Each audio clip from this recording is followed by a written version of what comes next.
Money, it's funny. We use it every single day, but if you ever just stopped and asked, what is it really? Where did it even come from? Well, it turns out the story of money isn't just about coins and paper, it's actually the story of human civilization itself. I mean, when you really think about it, money feels like it's always been there, right? It feels as natural as, I don't know, the air we breathe. It's just a basic part of how the world works. But it hasn't. Not even close. See, money is a technology. It's a tool, almost like an operating system for our society, that we invented to solve a really, really big problem. And to see just how brilliant this invention is, we have to go back in time to a world before money. Okay, so before money, what did we have? We had barter, the simple, direct swap of goods and services. I'll trade you some of my fish for your bread. Sounds easy enough, right? Well, not so much. The huge problem with barter has this fancy name, the double coincidence of wants. It sounds complicated, but all it means is that for a trade to work, I have to want what you have, and you have to want what I have at the exact same time. So what happens if I'm a fisherman, but the guy who makes shoes hates fish? The whole deal just falls apart. It's incredibly inefficient and basically puts a hard limit on how big an economy can ever get. So, to fix this, societies all across the world completely independently stumbled onto the same incredible idea. They started using these intermediate objects, things that everyone just sort of agreed had value. And what's so cool is the sheer variety of stuff they used. We're talking about everything from cowrie shells in Africa and Asia to beads made by indigenous peoples in the Americas. Roman soldiers were even paid in salt. In fact, that's where our word salary comes from. Sol, the Latin word for salt. And of course, livestock and grain were some of the very first forms of this commodity money. Now, these items weren't just picked out of a hat. They worked because they all shared a few key things. They had to be durable. They couldn't just rot away. They had to be portable enough to carry around. They had to be valuable on their own. But the most important thing, the absolute key, was that everyone had to agree to accept them as payment. This shared agreement, this belief, that's a theme you're going to see over and over again. So this system was a huge step up, but it still had problems.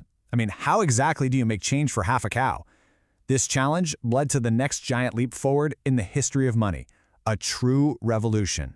For thousands of years, people traded with stuff like grain and livestock. But then, around 600 BCE, in a kingdom called Lydia, which is pretty much modern-day Turkey, everything changed. They minted the first metal coins. And this simple little idea, it was an absolute game changer. Suddenly, money had a standardized, uniform value.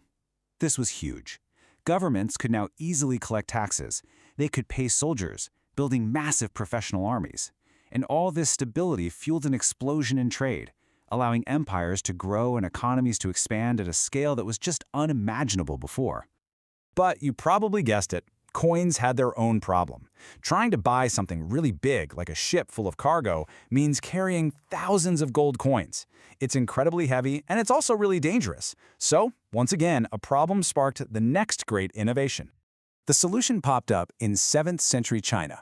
Merchants there started using paper notes, basically IOUs for their heavy coins that were locked up somewhere safe. And this was a massive mental leap. The value wasn't in the paper itself anymore, it was in the promise that the paper represented. This was way faster, much safer, and it just unlocked a whole new level of economic activity. So we've gone from a real object with value to a token representing value. You can see money is on this journey, becoming more and more abstract. And that journey was about to take its final and maybe its most mind-blowing step. Let's just walk through that journey again, because it's pretty wild. We started with direct value, like grain you could actually eat. Then we moved to standardized value, our gold coin. From there, it was promised value, the paper note that's a claim on the real thing. And today, we've arrived at pure abstract value.